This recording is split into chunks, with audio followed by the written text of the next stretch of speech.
It was just a real quick, out of the dark shot, and then it was over. He did not see it coming. A shot from the dark. It was absolutely terrible. There was half of his head missing. It's something that I don't think I'll ever forget.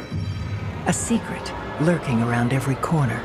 This mystery woman shows up at the house who reported, hey, I'm having car trouble. We see a text message that says, "You didn't see me, and I didn't see you." He said that he had no weapons. So why is he walking around with a shotgun shell in his pocket? Her immediate response to me was, "I want my lawyer." That tells me she's hiding something. Yes, you have an alibi, but could they be trying to protect each other in some sort of bigger nefarious action? The truth will be revealed. The DNA matches is on the buttstock, on the trigger, and on the handle. If there was one aha moment in the entire investigation, that's it.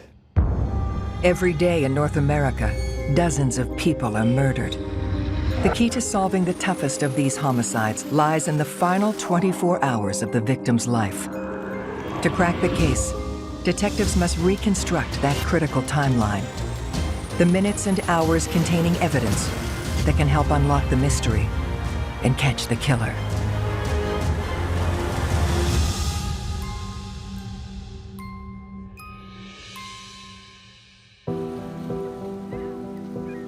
Bluffton, South Carolina, a low country town brimming with Southern charm.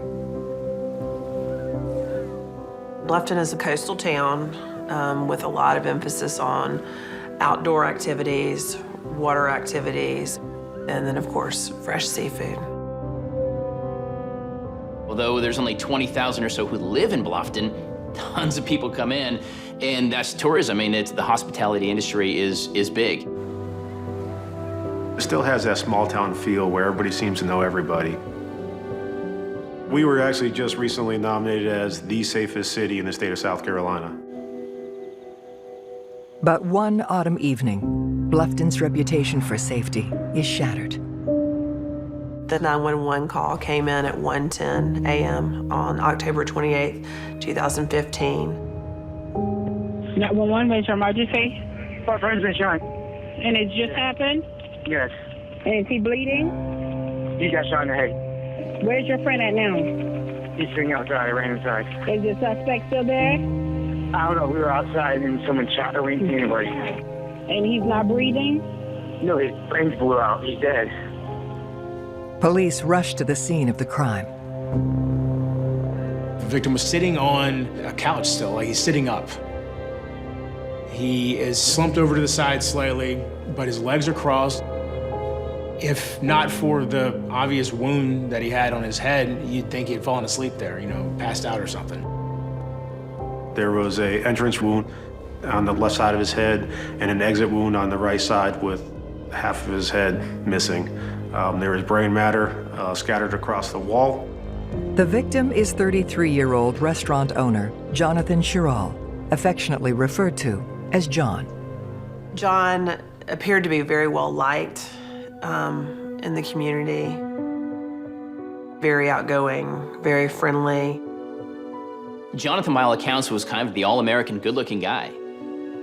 He's a businessman, pretty charming, the ladies liked him, he had a lot of charisma. Tasked with investigating Jonathan's murder are Detective Baker Odom and Captain Joseph Babkowitz. I was on the force for about 10 years when this happened, but it was only my second homicide, so it was fairly new to me. And it's something that I don't think I'll ever forget. As detectives survey the crime scene, they aim to get a snapshot of just how the attack went down. One thing that we noticed is the 2 shotgun shells that were on the ground. So we knew 2 shotgun shots were fired. One hit our victim, John Sherrill, in the head. The other one went off into the garage. The absolute devastation caused by a shotgun could be the objective, because a pellet-based round works like shrapnel and covers a large area, meaning that if you weren't a crack shot, you could still probably cause some serious damage if you were just in the ballpark. You've got a small tree line or some shrubs that really separate your backyard from the fairway, and that will provide the perfect cover and concealment for someone who wanted to spy, or in this case, murder somebody. To find Jonathan Chiral's killer, investigators will need to piece together the last 24 hours of his life. He was holding onto a cell phone that he never dropped after he got shot, which we thought was unusual. The first thing that comes to my mind is that he did not see it coming. It seems very clear at that point that it was just a real quick, out-of-the-dark shot, and then it was over. The sniper-style attack perplexes detectives. We're all kind of a little baffled by what's going on here. Is this a targeted thing? One of the first things that we're thinking is, well, we're gonna have to figure out everything about John's background. Who might have had issues with him? Detectives start building their timeline by speaking with the man who was with John when he was shot. Right off the bat, we want to speak with Gene. Gene tells them that on Tuesday, October 27th, Jonathan was hanging out with friends from about noon to 5 o'clock. Gene is working that day. He gets off work at 11:35 p.m. and he goes to Jonathan's and arrives around midnight that night. So at 12:53 a.m., Jonathan on the back porch, he's shot and killed. His buddy Gene says, I'm out of here. He goes to run in the house. Gene reports that he looks kind of where the shot came from or where he thought it came from. He didn't see anything, he didn't see anybody, but it was dark, and he was probably running for his life. Gene immediately yelled for John's roommate, Rupert, told him that John had been shot, and he ran and called 911. As it turns out, John's roommate Rupert was sleeping when the shooting occurred and didn't hear a thing. Detectives asked Gene if he was aware of anything unusual transpiring over the course of the night. According to what Jonathan told Gene, around 10:53 p.m., a strange female just happens to pull into his driveway. This mystery woman shows up at the house who reported, hey, I'm having car trouble. And so he went out to try to help her. This mystery woman tries to kiss Jonathan, which he finds very strange. And he told Gene he didn't know the woman. Jonathan tells Gene that she tried getting into the house and he wouldn't let her into the house. And she eventually got back into the car, was able to start her car and go on her way. There's no question in my mind that this could potentially be related to Jonathan being shot. Detectives canvass the neighborhood, hoping to find information that will lead them to the mystery woman. As it turns out, John's house is also very close to one of the exits of the neighborhood. And at that exit, and just like all the exits for this neighborhood, they have security cameras facing into the neighborhood and facing out of the neighborhood. Police officers grab security footage, and they in fact find that there was a mystery woman who showed up at John's driveway, but the mystery gets deeper at that point because body language doesn't support the fact that Jonathan and this woman didn't know each other. It is clear from the video that John knew this woman and that she was an acquaintance or possibly a friend of his. So now you have Gene, who reports that Jonathan was freaked out by some mystery guest, but then you have video that clearly shows that the mystery guest wasn't a stranger at all. Who's lying? Did Jonathan lie to Gene for some reason? Or did Gene make that whole thing up for investigators? Was Gene involved? Detectives are hunting for their first suspect in the sniper-style murder of Jonathan Chiral, a mystery woman with car trouble who John appears to have received on his driveway. At this point, what we know about this mystery woman is on the security camera. We've got a blonde Caucasian woman, slight build. You wouldn't be able to pick her out of a mugshot based on the security footage. It's nighttime and all that stuff, but you can still see enough to be able to get a pretty good idea of who this might be if you were to then see them later. We know that this mystery woman arrives at Jonathan's house around 10:53 p.m. Later, around 11:43, she backs out of the driveway and leaves the house.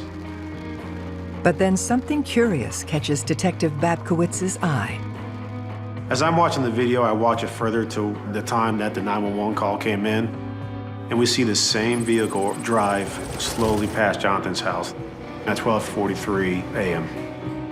The first thing on my mind is me and my team have to find out who this female is. Investigators run a check on the vehicle and learn that it belongs to a local woman, Colette Collins. Colette Collins, not someone necessarily you would think would be a suspect. She's got no criminal history. She's a mom. She's got a pretty good job. Her husband runs a local business in Bluffton, so she doesn't really fit that profile who would be involved in such a gruesome murder. But Colette's car is linked to the scene of the crime. Detectives summon her to the station for questioning. My first impression of Colette is that she seemed very calm. If she was involved with this murder, she seemed very comfortable with it, and she was prepared to answer any questions we had. The detectives asked how she knows Jonathan, why was she there, why was she driving by his house, and she says that she and her husband are friends with him. They had met at one of his bars and became friends, and she really describes them as very close friends. She seems like she's trying to help the police with the investigation, and she is actually upset about the fact that something has happened to her friend. Detectives question Colette about her whereabouts the night of the murder. She tells us that she had been working at her job that night, which is a country club in the nearby area. We know that Colette arrived at Jonathan's place around 10:53. So of course the next question is, why are you at the house at 10 o'clock, 11 o'clock at night? Why are you driving by? She says that her husband, Sam, struggles with addictions, with drugs and alcohol, so they have a dry house. But she likes to enjoy her wine or her alcohol every now and again. And so she describes that on this particular night, she had gone out, got herself a bottle of wine, and was riding around Bluffton, drinking her wine, and just happened to drive down Jonathan Street. Colette's story that she was out driving around, aimlessly burning fuel, guzzling white wine behind the wheel, I mean, it's just so bizarre that it has a certain ring of truth to it. But what detectives aren't buying is Colette's story that she just happened to pop in on John. So as they start aligning the facts, they see her drive by his house. They see the interaction where obviously they knew each other. She's out drinking, it's late at night. The automatic assumption, or at least interest, would be, there may be a little more to the relationship, but Colette denies any kind of romantic entanglement with Jonathan. She says, we're all just friends. In fact, my husband and he are best friends. I'm kind of the third wheel, if anything else. Colette claims that after drinking and driving around in her car and dropping in on John, she simply went home, arriving around 1 o'clock in the morning. Colette tells us that Sam is upset that she's been drinking, and they have some words about that, but it wasn't anything significant, and that pretty much is the end of her night at that point. To confirm Colette's story, detectives reach out to her husband, Sam.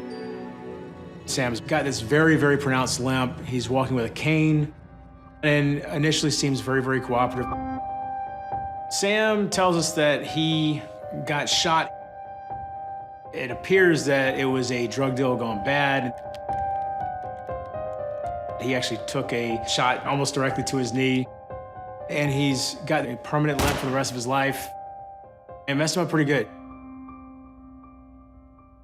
Sam pretty much verifies Colette's story that, yes, they're all friends. No, there's no affair going on. Yes, she rolled in drunk. He had been home all night watching TV. They got into a big fight, and then they went to bed. Sam was home all evening, and if Colette arrived home at 1 a.m., that means she would have been driving at the time of the murder with no opportunity to kill John. And seeing no motive for her to kill their close friend, detectives remove her as a suspect.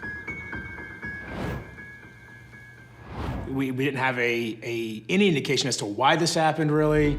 It didn't have any indication as to who it might have been. It was just this, wide open, go in all these different directions, trying to find which thread do we go with as far as where the suspect is.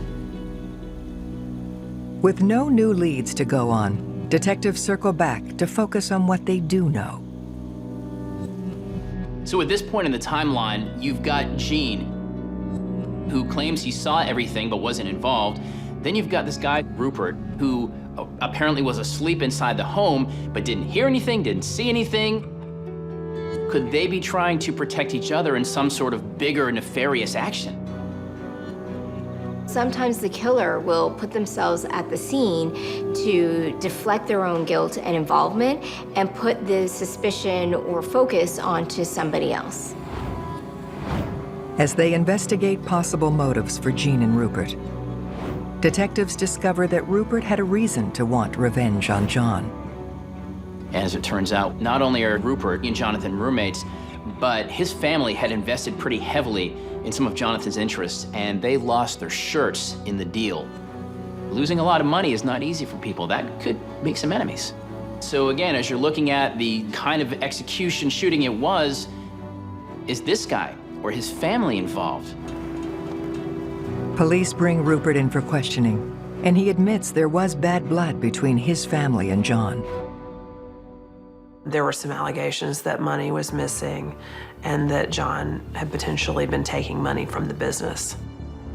Losing money and theft could be a motive for murder. Detectives put Rupert's and Gene's timelines to the test, hoping this will shed some light on whether they are telling the truth or spreading lies. Rupert tells police that he got home around 3 p.m., that John and a friend of his were there. They had dinner around 7 p.m. He went to bed shortly thereafter. Around midnight, he wakes up, walks outside because he hears John and Gene outside talking. Goes out there, smokes a cigarette and talks to them for a few minutes. He then goes back inside and lays back down, and he had fallen asleep again. Detectives compare Rupert's story with Gene's. Police are able to confirm that Gene was at work until 11:35 and that he arrived at Jonathan's around 12. But that does not eliminate Rupert and Gene as suspects at this point. With no way to eliminate Gene and Rupert through their timelines, detectives test the men's hands for gunshot residue. We tested both their hands for gunshot residue to see if they had fired a gun recently, and both of them came back negative. With Gene and Rupert cleared, detectives dig into John's personal life, looking for someone with a motive for murder. Jonathan likes the attention of the ladies. The ladies like to give him that attention. He's not that discerning whether or not the ladies have someone else in their lives, and word is around town that on more than one occasion that may have caused a bit of drama in his life when husbands and boyfriends who didn't care for the fact. Surely Jonathan had to know that playing with fire probably is not the best choice. If you're going to mess around with someone else's woman, you're going to get people irate at you, and jealousy is a big motivator. If your wife, your girlfriend stepping out on you, not only are you angry at her, but then you're also saying, that guy is the reason she left me. This guy is a guy we need to have a conversation with. Detectives theorize that the murder of Jonathan Chiral could be a crime of passion and reorient their investigation to examine jealous husbands and boyfriends. Love triangles involve intense emotions, they involve jealousy, they involve potentially rage. And so I think any time where you hear that there's a love triangle or potential infidelity, it raises the question, is there some sort of hostility here? Because the majority of love triangles are not violent. So what separates the two? Sometimes the person who has a history of aggressive behavior or violence is more likely to perpetrate a murder. So that can be a predictor. Gene told police that in particular there was one woman, Annie, who John was friends with, as well as Gene. Annie had come to John and told him that her boyfriend had beaten her up and that she was scared of him and that he was very jealous of her relationships with other people, especially John. Annie agrees to come in for an interview. We talk to her, and she opens up about her boyfriend, Patton. If she really is going to John for comfort, and Patton found out about it, and he has this incredibly violent streak in him, Patton could potentially be our suspect. When detectives investigate further, they learn that Patton has an airtight alibi for the night of the murder and wasn't in the area. With little to go on in John's personal life, detectives turn their investigation to his professional connections. In 2015, John started a business with another restaurant owner. He's a good-looking, successful businessman, but that's the surface. Underneath, the businesses, not so financially stable. There were a lot of people that Jonathan had lost money for, that had maybe some shady dealings with. As a psychologist, I think it's common for people to have different facades. We may have our personal one or our work one, but sometimes where we get into trouble is when these facades don't tend to mesh well or they're in conflict. So in this case, it may be possible that Jonathan's image that he wants to project as a promising restaurateur and stand-up guy is now being threatened, which may lead him potentially into a decline in terms of his standing in the community. Jonathan may start to get desperate. He may look for solutions that he ordinarily wouldn't. And so this may have been the case. He got deeper and deeper into a cycle that he couldn't get himself out of. Detectives investigate John's new business partnership with husband and wife, Shirley and Clive. Shirley and Clive, business associates with John, had a rough falling out. That gave us some possible motive that could potentially lead to the killing of John. With Shirley and Clive in their crosshairs, detectives call them into the station for questioning. They tell the police about their business relationship with John. Shortly after they entered into this agreement, there were allegations of misappropriation of funds from Shirley and Clive about John. Shirley's business had been around for a while, was very successful. They merged, and all of a sudden everything folds, and all this money's gone. And so Shirley has seen this business that was doing great, now it's gone, and her life is ruined now. John's desperate for money. And it's well known that desperate people are prepared to take risks that they otherwise wouldn't. And when you're prepared to take those risks, you can't necessarily control that outcome. The flip side to that is if you're responsible or have a hand in making somebody else desperate, like Shirley and her husband, that can come back full circle. Shirley and Clive had a motive to kill John, but did they have the opportunity? When detectives questioned Shirley and Clive about their whereabouts when John was murdered, they say they were at home from 9:00 p.m. until 7:00 a.m. when they went to work. During the time of the murder, I was with her. She was with me. So it creates a very frustrating thing. Yes, you have an alibi, but it's not unheard of that a married couple would lie for each other. So it just creates another layer of, okay, they're alibied, but we can't rule them out. Detectives ask Shirley and Clive if they own any guns. Under pressure, the couple makes a reluctant admission. Turns out they own a shotgun. Here's pieces falling in. Police say, hey, maybe we got him. They take the gun, they bring it to ballistics. But when the results come back, detectives are surprised by what they learn. The shotgun did not match the ballistics on the shells that were found at the crime scene. Because of that, we were able to eliminate both Shirley and Clive as suspects.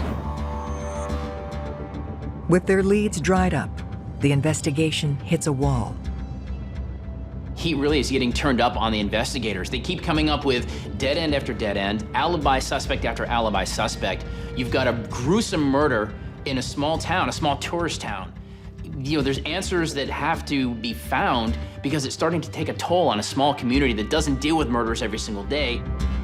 Still believing the murder could be connected to John's business failings, detectives dig deeper into his finances. He owes a lot of people a lot of money because he was begging from Peter to pay Paul, and so now the walls start closing in. If you're getting money from here and here to pay this guy, and you understand how debt works, all of a sudden, that whole game is gonna end. That whole game is going to stop, and everyone at the same time is gonna have their hands out. And that could create a serious issue for somebody who owes a lot of people a lot of money in a small town. The deeper detectives dig, the more they learn that John's complicated money issues weren't restricted to his business dealings. Jonathan was in great debt because he had some type of drug problem. John was into the use of anti-anxiety medication and potentially some other drugs as well. The deeper he got into trying to be successful with the restaurant business, the deeper he got in with his issues with pills and drugs. And all of a sudden, he's got this habit. It's a serious problem. I can't even begin to imagine what was going through Jonathan's life personally, late at night when the demons come, where he spends all day being this super charismatic ladies' man and having fun, and I'm sure he was, and spending other people's money. But he had to have been cognizant that stuff was coming down. Husbands are getting more aware, the boyfriends are getting more aware, the bills are coming due, his business is closed. He probably was feeling like his whole world, this whole big castle that he created, is slowly crumbling down upon him. When investigators probe John's cell phone records for clues, they make a shocking discovery. The last text that he gets is, "Shoot his ass, I don't give an F anymore." That number that he had been texting, we got a search warrant for that as well and determined that it belonged to Josh. Josh is, wouldn't necessarily call him a regular, but we see him more than we'd like to, you know, with the police department. And he's been in and out of jail a few times, mainly small level narcotic stuff. Josh is questioned by detectives at the local detention center. Between 12 and 5, Jonathan and Josh were running errands. We know from 5 to 7, both Josh and Jonathan were at the house and they were playing video games. And then Josh leaves. Josh's phone records confirm he was nowhere near John's house at the time of the murder. But he does offer up information that could lead to a new suspect. Josh told us John was going from drug dealer to whoever who would supply him until he got so far into debt that he wasn't able to repay them. Did he borrow the money from the wrong person who said, hey, it's time to pay up, and he didn't have the money to pay up? Could that be a motive? Could that have led up to his ultimate demise?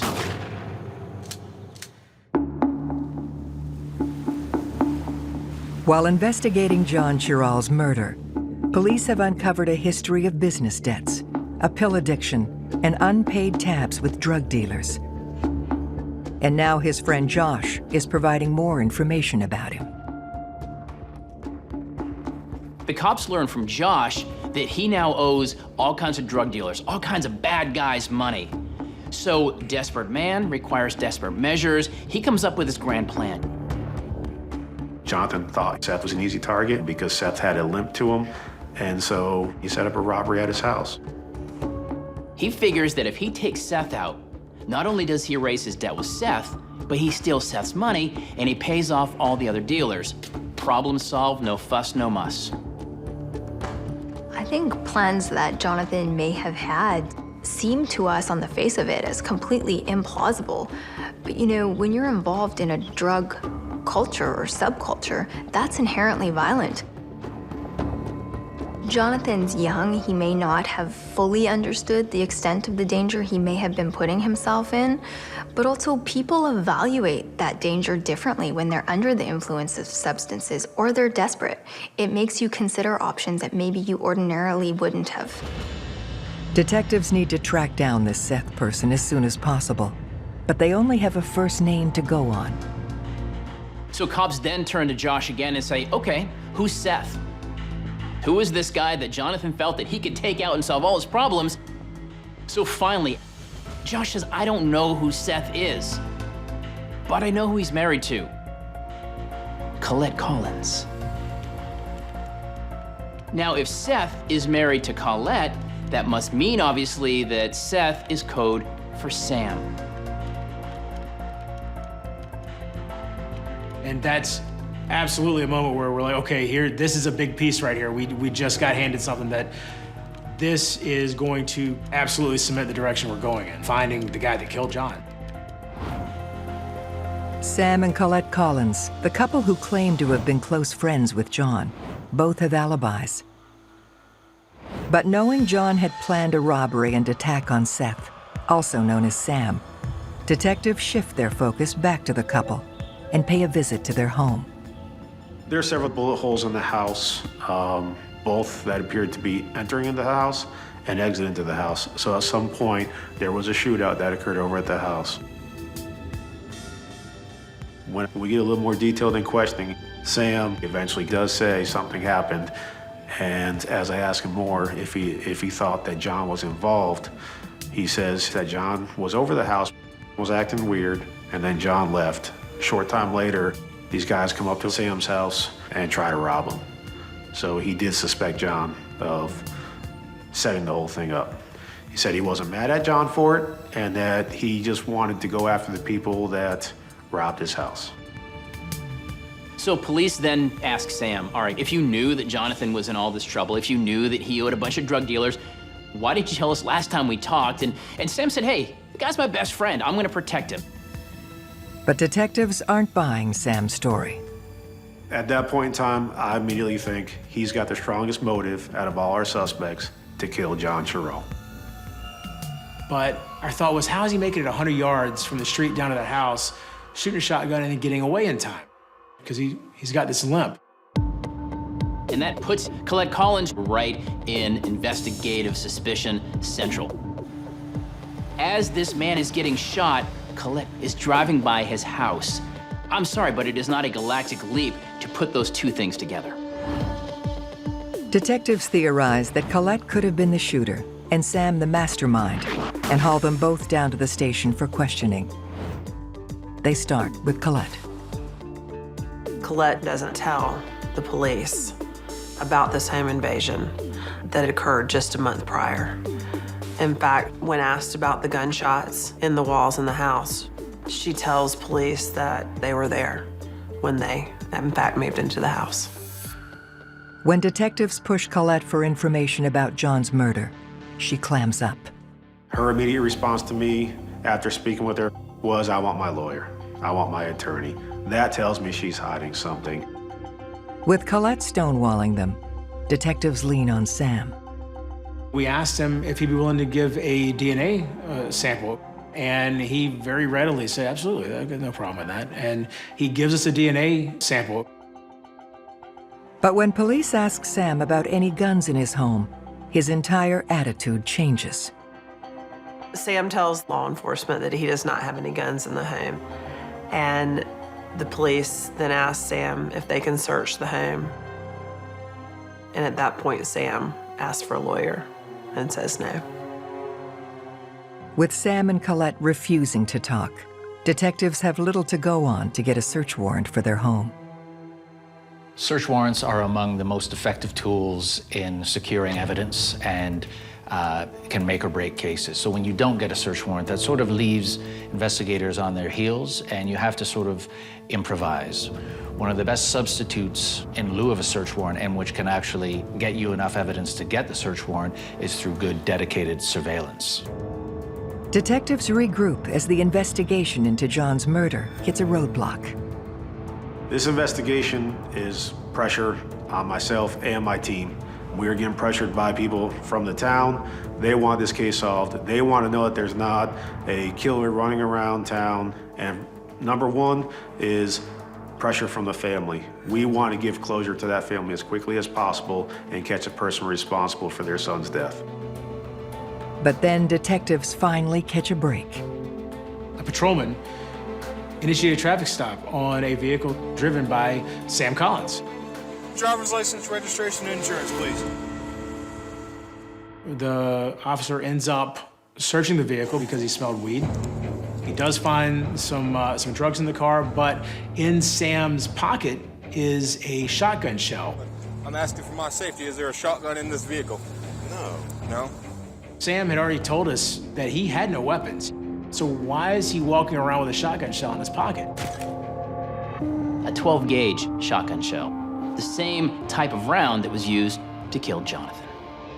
Walk back here? Yeah. But that's not the only discovery the officer makes. When Sam steps out of the car, no cane, he has a limp, but it's not nearly as pronounced as it was the day that he came in and talked to us. And so now we're thinking, well, he was putting on an act. And if he was putting on an act, why was he putting on an act? If there was one kind of aha moment in the entire investigation, that's it. Sam is booked on drug possession charges and taken to the county jail. The shotgun shell in his pocket is enough for investigators to get their search warrant for the Collins home. We find a metal safe, and the first thing that goes through our mind is the shotgun that was used in this crime scene is in that safe. We've got our case solved, we've got the murder weapon, it's inside this safe. We asked Colette to open the safe, and she says she doesn't remember the code. We call a locksmith out, takes him about an hour to open up the safe, and when he opens it up, it's empty. We do not have a murder weapon. Detectives get a search warrant for Sam and Colette's phone records. So we've got 12:53 a.m., John is shot and killed on his back porch. Then at 2:24 a.m., we've got this text message from a phone used by Sam Collins to an unknown individual telling him that he's returned his shotgun. And then we go on and we see a second text message that says, "You didn't see me and I didn't see you." Detectives are closing in on Sam and Colette Collins as the prime suspects in Jonathan Sherrall's murder. They focus on tying them to the scene of the crime through text messages Sam sent about a gun. This does a couple of things. It puts Sam with a shotgun, guy's killed with a shotgun, but the bigger thing it does is it destroys his entire alibi. Because remember, he had said, I was at home, my wife came home drunk, we fought, we went to sleep. I don't know what happened to this guy. Well, here by his own cell phone record, he's out dropping a shotgun off at a buddy's house. Who was this person? Where is this shotgun? And we need it, is what's going through police's mind at this point. Detectives trace the unknown number to a friend of Sam's by the name of William and go to ask him some questions. William tells them about his relationship with Sam and Colette Collins. He had known Sam for a number of years through the construction business. Sam had asked William to borrow a gun. He told William that he was concerned for his safety. He thought somebody was maybe trying to harm him or his family. William did not think anything about it, so he let Sam borrow a shotgun. About a month or a few weeks prior to the murder of John Sherrall, William says, you're welcome to take it. I haven't shot it since he came back, I just put it away. We got excited, but we didn't get too excited. We submit the gun to the laboratory. And the ballistics came back a match to the shells found at the crime scene. This is the moment for law enforcement where it all comes together. We then submitted for DNA, and the laboratory said the DNA matches Sam Collins. It's on the buttstock, on the trigger, and on the handle. We all just screamed. We were excited. Based on the physical evidence that's there and the timeline from the video footage and the security cameras, we can put Colette right in front of Jonathan's house at the time of the murder. Detectives now have solid proof that Sam had the means and the opportunity to kill John. But what about the motive? John was interested in obtaining drugs, and he knew that Sam had anxiety medication and different pills, and he was in debt to Sam for about $1,200, and that's why he was murdered. Detectives are now able to piece together the final 24 hours of Jonathan's life. Around 10:53 that evening, Colette shows up and talks to John, hangs out with John till about 11:45. Gene shows up at about midnight. Once Gene's there, him and John are hanging out, having a good time. Also around midnight, Colette came home intoxicated. Sam asked her where she had been, and she told him she had been at John's house. Sam was angry. He thought that John had taken money from him, that John was trying to kill him, and that John had something going on with his wife. And at that point, he grabbed his gun and told his wife to drive him to John Sherrall's house. Colette didn't know that he was going to kill Jonathan. He told her that he was going to scare Jonathan. You see them drive through the neighborhood past John's around 12:43. 12:53, Sam gets out of the car to go through the woods, to walk up and shoot John.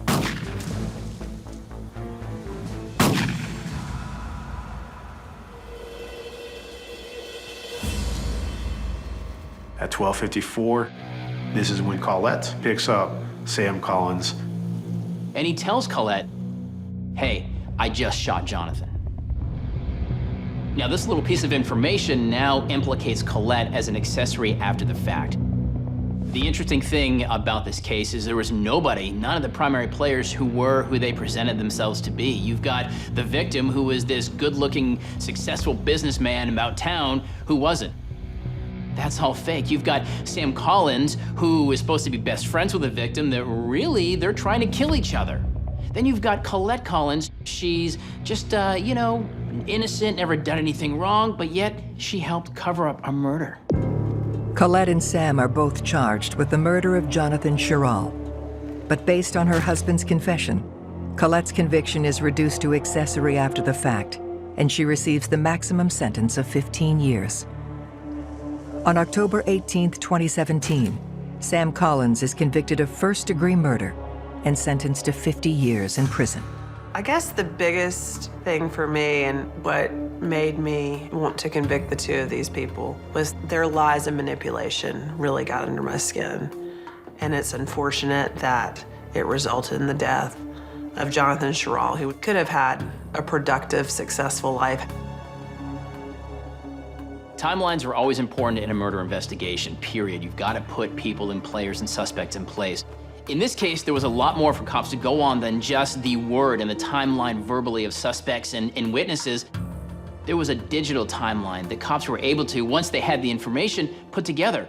Video cameras, text messages, all those played into the timeline that narrowed in, honed in, destroyed the alibi of the two suspects, and ultimately cleared this case. The thing with John is that all of his friends loved him. They were all very broken up about John's death. You know, I mean, John made an impact on people, and he got addicted to these anti-anxiety medication, and it spiraled out of control. But that doesn't mean he's a bad person. I've been in investigations for 8 years, and it was by far the best feeling in the world to solve this case. I've dealt with some really bad cases, but for some reason, this one touched home the most because it happened in the community I live in, it happens in the community I serve, and it doesn't happen that often. And there was tremendous pressure on my entire staff, and every single one of my investigators rose up to the occasion, and we were able to give a grieving family some closure, and that was the greatest reward we could have had.